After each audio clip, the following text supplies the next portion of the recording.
14 ringi ootab siis ees. Ja nagu ikka, tempot tekteerib esikohalt starti ja kelleks antud juhul on siis number 53 Tanel Karu.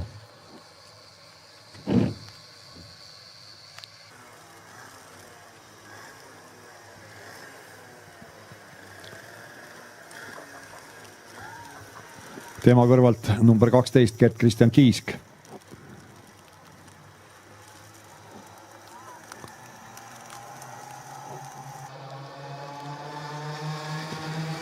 Ei olnud see sõitjate rivi päris korralik. Number 8 oli just rivist väljas Johannes Kasemaa. Ei olnud seal Gert-Christian Kiiski tuules korralikult, oli juba tuulest välja tulnud ja juba see ei sobinud mitte. Nii et nüüd üks ring vähem. 13 ringi.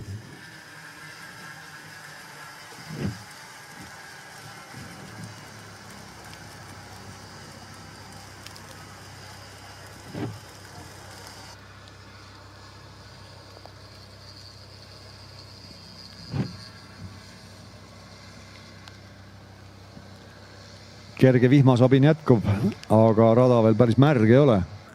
Nii et võistlejad on slikkidega rajal. Ja no saab näha, kauaks seda üldse on. Tundub selline eksinud pilv olevat.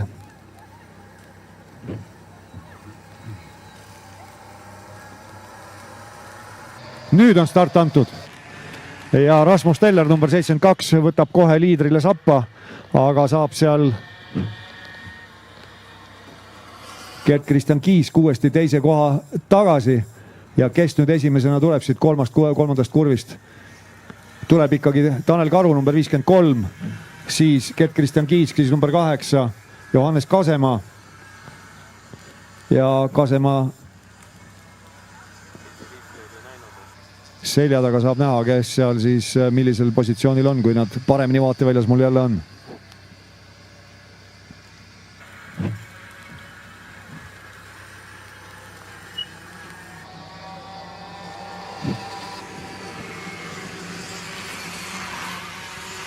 Number 95 on 5 ja 6 on number 26 Teodor Toobal. Teodor Toobal läheb möödasõidule, võtab selle 5. koha enda valdusesse ja kiirendusvõistluseks ei lähe. Ilusasti tuules on tal number 95 Mattias Ojapõld.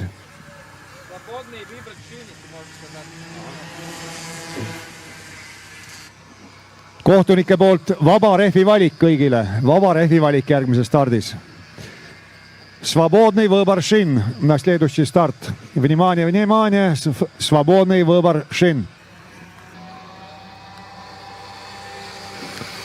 Tanel Karu ei ole lahti rebinud siin Gert-Christian Kiiskist, aga küll on nad kahekesi järgnevatest lahti rebinud, kui number 8 Johannes Kasemaa läheb seal möödasõidule Rasmus Tellerist ja saab mööda. Rasmus Teller küll istub tal kohe seal taga kaitserauast kinni ja Teodor Toobal omakorda 4. kurvis püüavad vasakult ja paremalt ja Teller nüüd siit vasakult poolt, aga järgmine kurv on paremale, nii et Johannes Kasemaal on eelis seal ja selle eelise taga ära kasutab. Nüüd omakorda pressib Tellerile kõrvale seal Teodor Toobal, saab ka mööda ja võtab kohe Toobalile sappa.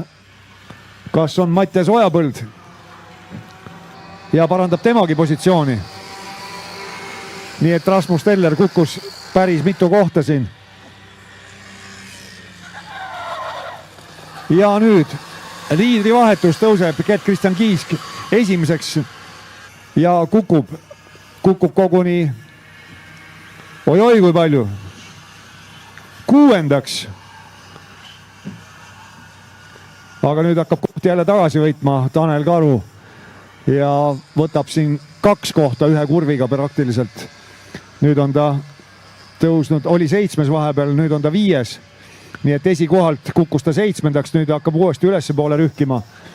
Ja liider on meil Gert-Christian Kiisk, siis tuleb Johannes Kasemaa, siis on Teodor Toobal, Rasmus Teller ja Rasmus Telleri selja taga Tanel Karu number 53.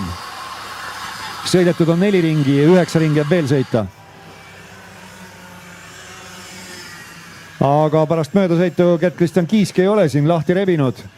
Hoopis vastupidi, Johannes Kasemaa paistab, et hoiab tempot siiski, lähemale ta hetkel ei tule. Ja ei ole seal suugi kaugel ka Teodor Toobal. See kolmik siiski teistel on kergelt eest ära libisenud, kui Tanel Karu taas ühe koha võrra tõusnud 4. 5. kohalt ja näidatakse meil siin hoiatust number 12-le.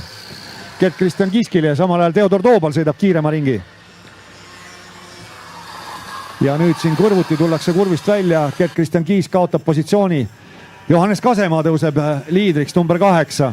Theodor Toobal on seal kohe-kohe sabas ja nüüd üsna julgelt jättis ukse lahti Tanel Karu, aga see ta tempot ei alandanud. Ja tema sabas on seal Mattias Ojapõld number 95. Nii et väga enesekindel seal Karu oli, aga põhjusega tema tempo on kõrgem ja läheneb ta praegu esikolmikule. Theodor Toobal siis eelmisel ringil oli kiireim.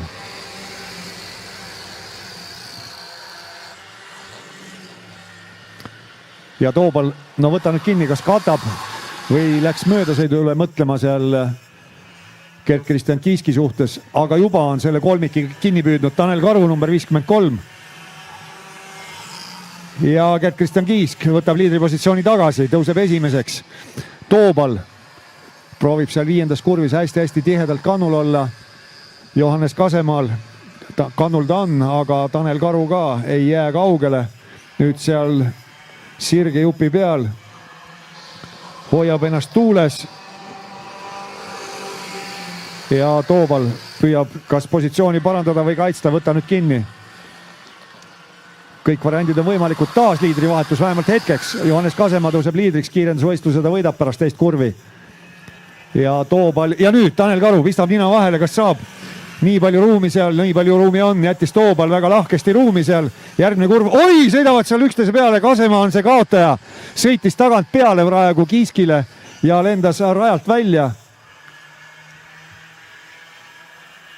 9. on ta nüüd juba kukkunud.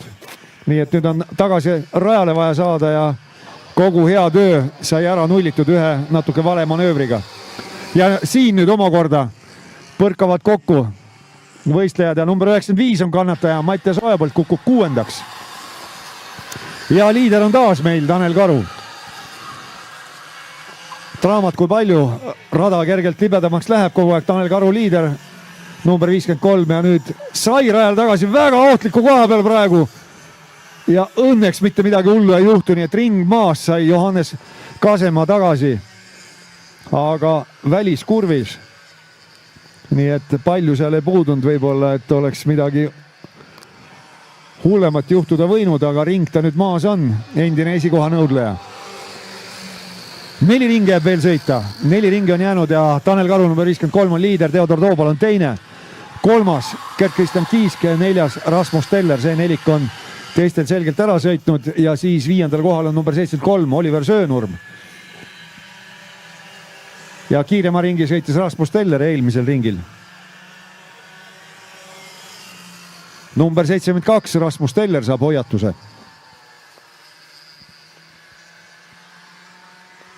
Siit tuleb number 31 Mattias Mikson, kes on 11. kohal. 3 ringi jääb kohe sõita. 3 ringi jääb sõita, Tanel Karu on ees, Theodor Toobal tema järel number 26. Theodor Toobal läheb möödasõidule, pressib ennast kõrvale, saab ka mööda.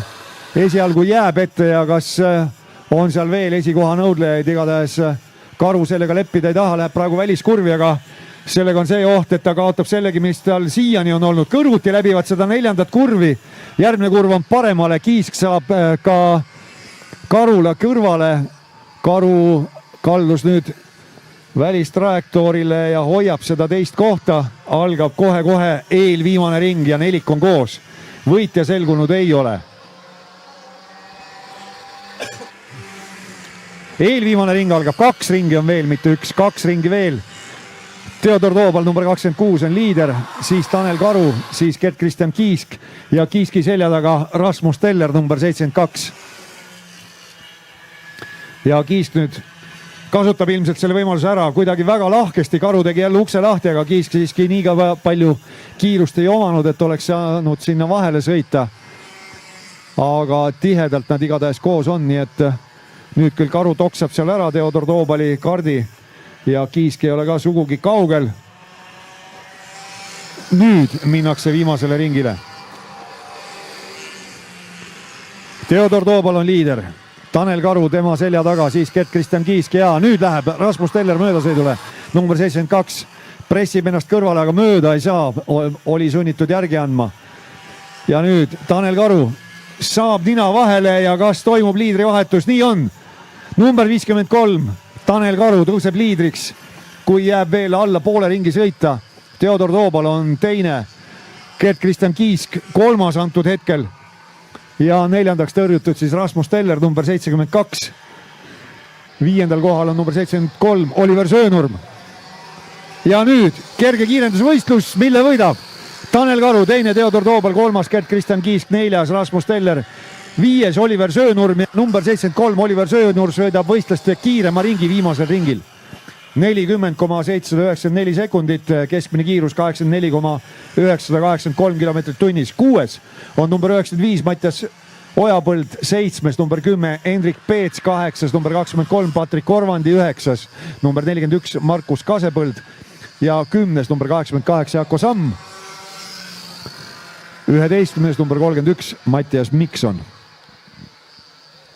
Mattias Mikson jõuab stardifiniši sirgele nüüd ja sõidab finišilipu alt läbi.